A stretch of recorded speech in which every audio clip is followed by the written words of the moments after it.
So today we're going to be taking a look at a scenario where the borders of World War II come to the modern day. Now this is going to be a really weird scenario because when we think of World War II borders, we think of the World War II governments like, Germany and the Soviet Union, but that's not what's happening here. This is the modern day German government, just like how this is the modern day Russian government, just they hold the borders of what their countries were like during World War II. Obviously that means there's a lot less countries in the world, but it also drastically changes the power rankings of things like China is obviously going to be weaker, Russia a whole lot stronger, and India might just be up there with the United States. So yeah, this is going to be a really interesting video, and if you guys do enjoy it, make sure to leave a like on it and subscribe to the channel if you're new. All the support is greatly appreciated, and without further ado, let's go ahead and just jump straight into the scenario. Alright, so I think we have to address Europe because that's obviously the most interesting spot so far. That and Africa, of course, but we'll get there eventually. So, Germany has taken a big old chunk out of Poland, but the Poles have moved east. With that being said, I'm not sure if that makes them stronger or weaker. They still have their capital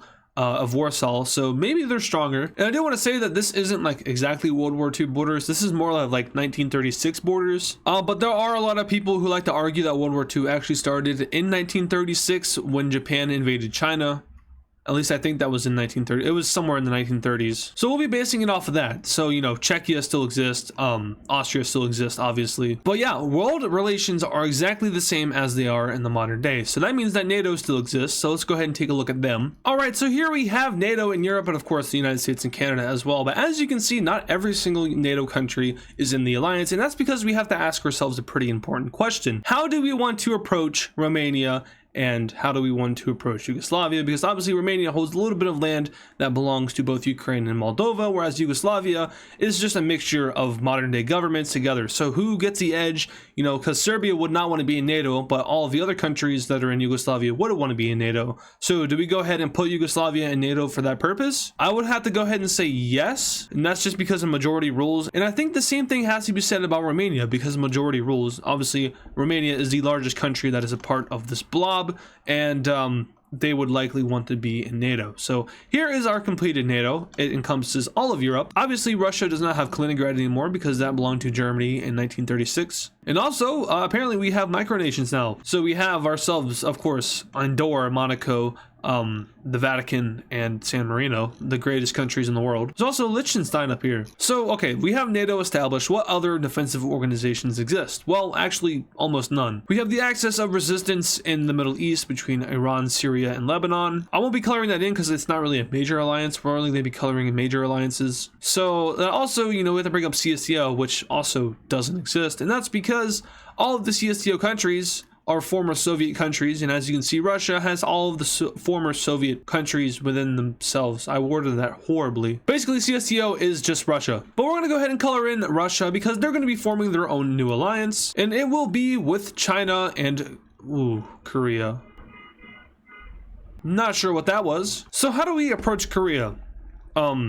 Obviously, they used to be owned by Japan, but we're only going with government. We're not going with possession. So like the colonies in Africa, even though France owned Algeria at this point, Algeria is still its own country. It's not under French rule. So I probably should have specified that earlier. But Korea, what do we do with Korea? I guess we just wait. So Russia and China form an alliance together, and this draws the interest of Iran, who joins, as well as, let's go ahead and throw in Afghanistan, as well as Syria and Lebanon. And yeah, that's going to do it for that. So here we have ourselves essentially the resistance of NATO, anti-NATO, whatever you want to call it, CSTO. I guess we're going to be calling it that. Obviously, these two alliances don't like each other. NATO and Russia obviously don't like each other in the first place, but with Russia becoming so much more powerful, it definitely makes for an interesting kind of like dynamic where instead of the United States being the sole superpower in the world, Russia might be right there with them. I don't think they're going to be more powerful because the lands that they annexed isn't like anything too major, just Central Asia. And then obviously Belarus and Ukraine are both large countries, but they don't add, I don't think they add enough value to make Russia stronger than the United States. Anyway, let's go ahead and talk about some other places. So North America is super boring. This place hasn't changed in a hot second. South America, same thing. I do not believe these borders have changed too much since 1936, right? I mean, looking at it now, it looks very similar to how it is nowadays. Africa, on the other hand, is very different. South Africa is big, or I guess South Africa / Namibia is big. We have a big old Western African Union over here, which is very nice. And Chad has a very long chin. Like, seriously, look at that thing. Sudan is united again. Somalia doesn't exist, but Somaliland does exist. Uh-oh. All right, we're just not going to talk about that. Spain has a little bit of northern Morocco under their hand, and Western Sahara looks more divided than it already is. Nice. So realistically, this would probably not occur. I'm actually not too sure what's happening here.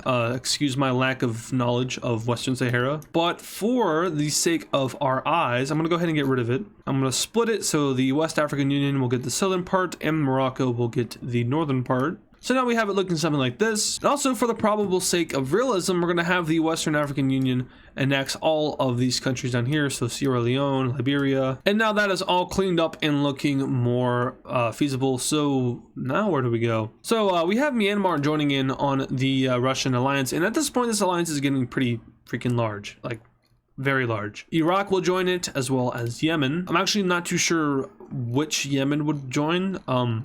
So we're going to have this one join. So yeah, this alliance is growing large. And with Russia's power, the countries feel a lot more safe and a lot more likely to, you know, tag along because they feel like Russia has the capabilities to, you know, maybe go down with NATO. And a lot of countries would unfortunately be down with that. I say unfortunately because I'm an American.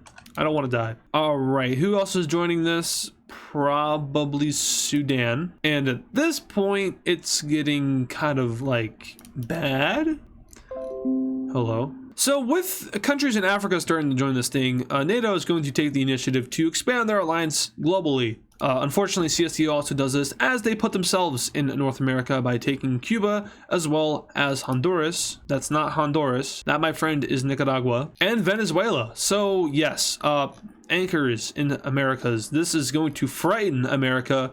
And with their lovely use of propaganda, they're going to influence the world to, you know, join their side. Countries joining their side include Japan, as well as Taiwan and the Philippines. We also have Vietnam joining, as well as Australia and New Zealand. In Africa, we have Kenya and Uganda joining, as well as Tanzania. Morocco joins, which also, that's an interesting thing to think about. So if a country like Spain, for example, has land in another country that modernly belongs to the home country, in this case Morocco, would there be tensions between the two governments because of that land, or would it be more so of, you know, they never knew of the future and this is taking place in like 1937, but they got the power of the modern countries, so they're all of a sudden a lot more populated and strong. Like, there's a lot of questions to be asked with this scenario, so let me know what you think in the comments. Anyway, Saudi Arabia will be joining the blue team, as well as Kuwait and Jordan. And slowly but surely, this map is becoming kind of familiar. You know, we have new borders and everything, but somehow we're still, you know, knocking on the door of World War III. Back over in the Americas, Colombia and Guyana will join up with the NATO alliance because obviously they have beef with Venezuela. And, well, I mean, Colombia doesn't necessarily have beef with them. It's more of, you know, United States, yay. Guyana, though, they definitely want to throw hands, so they're going to be joining the NATO alliance. And as far as other countries joining, I think most people would want to stay neutral. Like Egypt, for example, is pretty split between the two. I don't know what's happening here, so, you know, we're going to take the best possible approach and just get rid of the issue by making the issue no longer exist. The ocean is very welcoming to the idea of peace. Yeah, I guess we can go ahead and start the conflict. And if you haven't guessed yet, it's going to be happening in Korea. So the South Korean government will go ahead and join NATO, and the North Korean government's like, wait, what? We didn't agree to this. And South Korea says womp womp, and then it goes pretty bad from there. So the two Koreas split again and go to war with each other, and this is essentially an attack on NATO.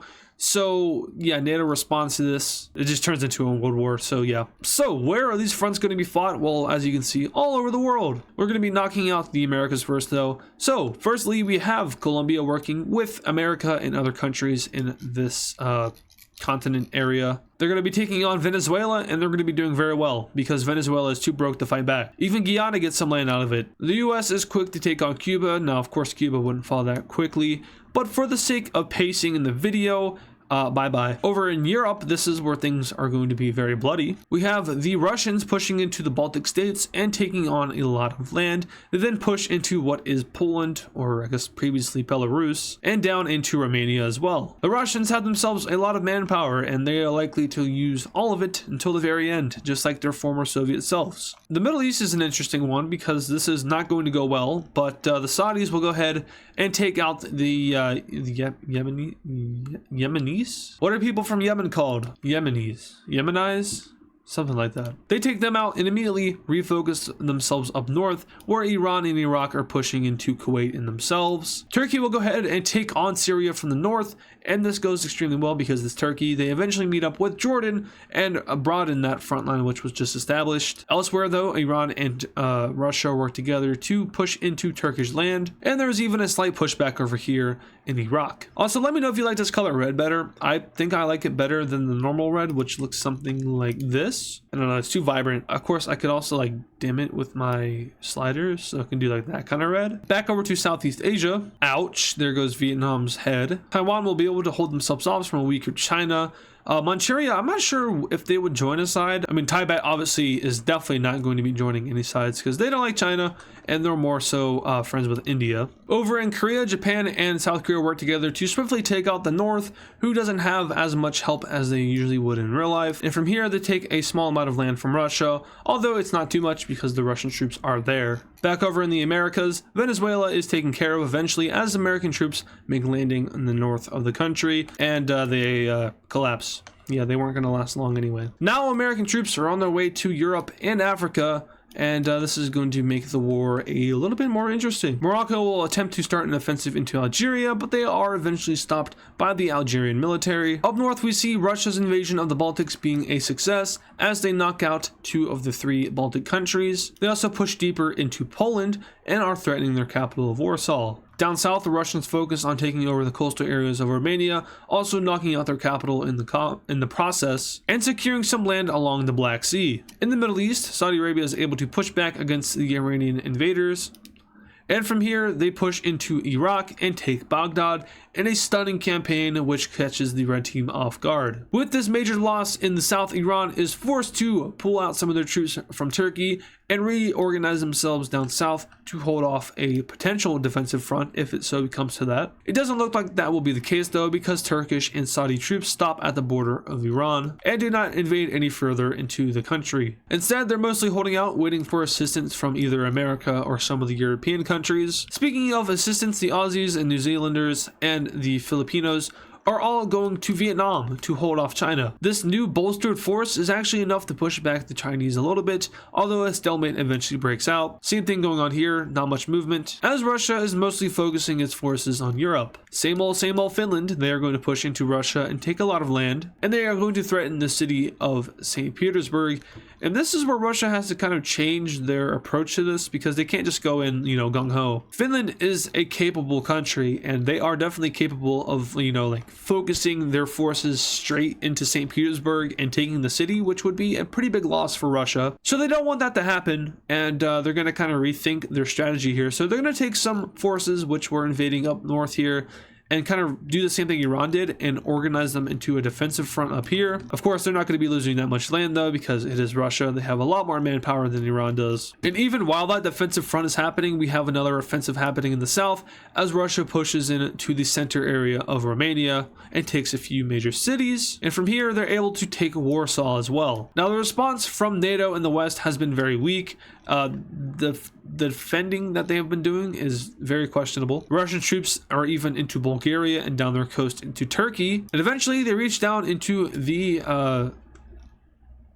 Aegean Sea. Yeah, we're gonna go with that. So Turkey is cut off. Their supply routes are thinned with NATO, and now they have to solely rely on the ocean, which isn't too big of an issue. But the Libyans might have some pirates doing some things. So yeah, Europe is mostly just focused on holding back the Russians right now. They're not really too worried about Northern Africa. On the same sense, North Africa isn't too worried about them. They're just holding their positions. Same thing over here. These guys aren't really invading each other. They're just going to let the bigger powers fight it out and hope for the best, If Russia wins in Libya, they get higher status. But if they lose, they get lower status. which means if Russia looks like they might lose, they might pull out of the war. Russia is able to hold off the Finnish offense and push them back to their borders. And with this, more troops are sucked in from the center of Russia to hold this defensive front, while those same troops that were just called back from here are sent back down south to retake the lands that were just lost. They do that and then throw down a +4 as they take over a large portion of what is modernly Kaliningrad and central Poland. And at this point, the Russians are mostly focusing in on Germany. The Balkans don't offer too much, like, I guess, potential war score, if that's what we want to call it. Like, this area isn't as valuable as taking out this area. So obviously you want to take out the more valuable area to increase your chances of winning the war, which is what Russia is doing. So they are now into Germany, or I guess Polish Germany at this point. And at this point, the West is frantically sending troops up to Germany. Some troops are being removed from the southern front down here and pushed up on a giant defensive wall, which actually holds its own, and there is a stalemate in Germany. Meanwhile, Turkey takes advantage of a distracted Russia and reliberates themselves as well as areas of Bulgaria. But Russia pulls some more manpower out of nowhere and invades into central Romania and into Hungary and Slovakia. Russia will now make an attempt to go down into the Adriatic Sea, and this goes horribly, and they are stopped. On top of that, they start to lose land elsewhere, in Romania specifically, as Bucharest is liberated. And the Germans are able to push them out of their own territory and back into Poland. And remember, this is the combined effort of the United States, Canada, and all the American countries helping out Europe. Back over here, Iran will attempt to start another invasion into Iraq and Turkey. This goes pretty well at first, but another stalemate breaks out. And now they mostly want to play the waiting game. What is the waiting game? Well, it's stalemate war. Basically World War I, what that was. A war of attrition. Now I do want to say that there are some areas which countries have advantages. For example, NATO now has the advantage in this region, whereas Russia and Iran have the advantage in this region in the Middle East. As far as Asia goes, this is stalemated between the Aussies and the Chinese, whereas this doesn't really move too much. I mean, maybe Russia takes troops from here, but I highly doubt it. Maybe the Japanese army goes on a campaign in Sakhalin, takes some of this land.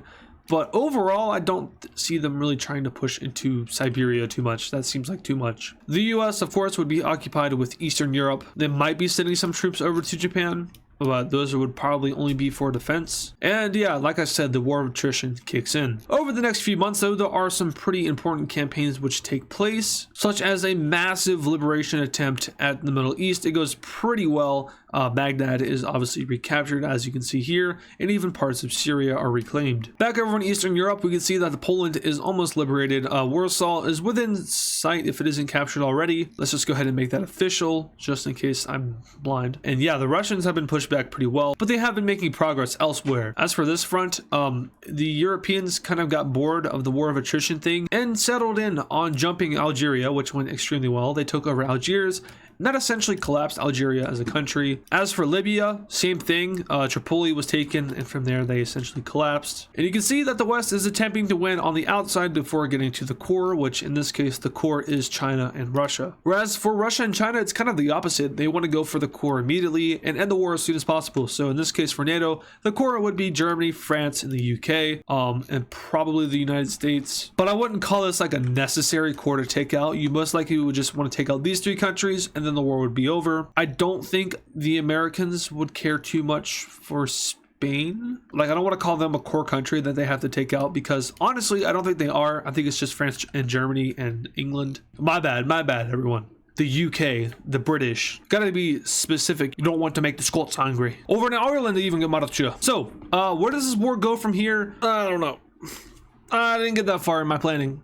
Which, by the way, I don't plan videos. It all just comes straight from here. Like, 3 seconds before I hit record. Might not be the best strategy of being a YouTuber, so I might want to get that sorted out. But you know, I'm getting ready to graduate in like a month, so I don't care as of now. I'm more focused on, you know, passing and graduating than YouTube right now, which as I should be. I'm also like, I have this huge essay I have to do in one of my classes, and I just can't get myself to do it. I don't know why, but I just cannot pull myself to do it. It's not even that bad. It's about stuff that I'm interested in. With that being said, however, there will be a stream this Thursday regarding the NFL draft. So if you like the NFL, which is the American Football League, if you're not from America, you won't. Ew, football, yeah, blah, blah, blah, call it something else. Yeah, we don't care. Basically, I'm doing a live stream of the first round of the draft, which is when they pull players from college and, you know, make them on their team I think everyone knows what a draft is. I do videos with drafts and stuff too. So I will be doing a stream on that. I did a stream on that last year as well. So if you were there last year and want to see it again, come stop by AdizzPro. If you want to, you know, just stop by to watch me probably scream and be very angry. I actually don't think that's going to be happening. I think I'll be happy this time, but last year I was definitely very not happy. So yeah, if you want to see a mixture of emotions, I'll be joined by a bunch of different people as well. So it'll be a big old group of people screaming and saying, oh, interesting, oh wow. So this war, yes, this war, very particular. I don't think Sudan gets taken out because they're just kind of in a weird spot. They could try to get India in on this. I don't think they do though, because of Pakistan. That doesn't exist. It's just India at this point. Or maybe it's all Pakistan. I haven't really thought about that either, really. Because this is a separate country. It's not necessarily just India. It's the Raj. So does the Raj get involved? Who do they support? Probably not the British, I'll tell you that much. But I don't think they were going to support anyone else. Russia, do they have the manpower to push further into Europe? Yes, they have the manpower to reach Berlin. But after that, what do they do? Because the West will just push back. With, you know, they have less manpower, but they're more, I would say they're probably more strategical with their manpower and how they use it, as shown throughout history. We have the Middle Eastern campaign going backwards on Iran. Only a little bit though, they just get pushed back to the border. Maybe they refocused from Europe to the Middle East, I guess, and from here they push back Russia slightly. Not too much though, because that wouldn't be fair. And in Southeast Asia, China finally breaks through this front line and takes over Vietnam. They also get their hands on Taiwan. We have Russia getting pushed back out of Hungary and Slovakia, but they do hold off in Romania. And as you can see, I don't really know where to go from this, because I do not think there's going to be a end to this war, just a stalemate. See, it's hard to end stalemates because no one wants to give in, no one wants to give up, right? Usually there's another country, as we've seen throughout history, usually there's another country that comes barging in and just completely screws it all up. In World War One, it was kind of the Americans. In World War II, it was more of the Americans and the Soviets. You know, you had Germany in the middle, and then you just had boom, they're gone. So yeah, there's not going to be anyone else joining, so that third-party country is going to be happening. And really, I don't think a third-party country would make too much of an impact either, because if you look at the remaining countries, the only ones that would make a huge impact are like Brazil, maybe South Africa, Nigeria, and the Raj, maybe Indonesia. But once again, those are all neutral countries, so they're not going to be joining. So yeah, at this point, let's just take a look at a peace treaty and what that might look like. This ought to be interesting. All right, so breaking down this peace treaty here, we have a lot of new government taking place in the West. And then over in Europe, we have some of the same, with Algeria and Libya getting new governments. Spain takes some land from Algeria as well as Morocco, and France gets a little bit of their land back in the north. Elsewhere, we have not many changes. Sudan is remaining the same, as well as these three down here. And then over to Europe with the border with Russia, we have them taking over Latvia and Estonia. But other than that, there's not any other changes other than them taking a chunk out of Moldova. It's not too much. Like, I think their old border was like that, so it's not too much, but it's still an amount. And then we have the new Middle East looking very strange. Russia takes land from Turkey, and then we have just horrible, it's just not good stuff happening. Iraq is split into two. Syria is just dismembered. Yemen is allowed to remain, and then that's pretty much it. Vietnam loses its head, and Korea is united under one. So really, who won this war? In terms of land gains, the red team, but in terms of government overthrowing and, you know, gaining allies, definitely the blue team. So you can once again leave that, or I guess I'm going to once again leave that to you to interpret who won. Me, I'm saying that no one won. I'm saying it's a big old stalemate. So yeah, if there's no true victor, then you can't say that you won, right? Anyway, that will do it for this video. I hope you guys did enjoy, and if you did, make sure to show some support. Like I said in the beginning, you can leave a like, leave a comment with any suggestions that you had. This video was also a suggestion by one of you guys in the comments. You know who you are, I think. And yeah, subscribing also. We were originally trying to get to 200K by the end of the year, but that doesn't seem too possible. So we're just trying to get up there by the end of the year. We're at 143,000 now. If we can get to 150K by the end of May, like, that would be awesome. But that's really unrealistic. That's how slow the subscriber growth is. And I don't want to say that in like a way that makes me seem like, you know, like, oh, it's so slow. It's more of like when we were growing to 100K, that growth was very rapid. Yeah, we kind of hit the goal and then everyone was like, oh, okay, well, yeah, we did it. So it kind of slowed down back to normal levels. That's what that is. Anyway, once again, thank you guys for watching, and I'll catch you all in the next video. Or maybe I'll catch you in the live stream tomorrow. That's where you should actually be. And of course, thank you to all the super fans. This includes Kylie Speaks Plays, German Edits, A Random Guy, Patrick Clauser, Life Lamau, JB Countryball 12, Friaza, Hammertoad 45, CTG Canada Flag, Poland Country Ball, Nevada Garbage Trucks, Yakko, DW Cool Dude, and Serminator. Thank you guys.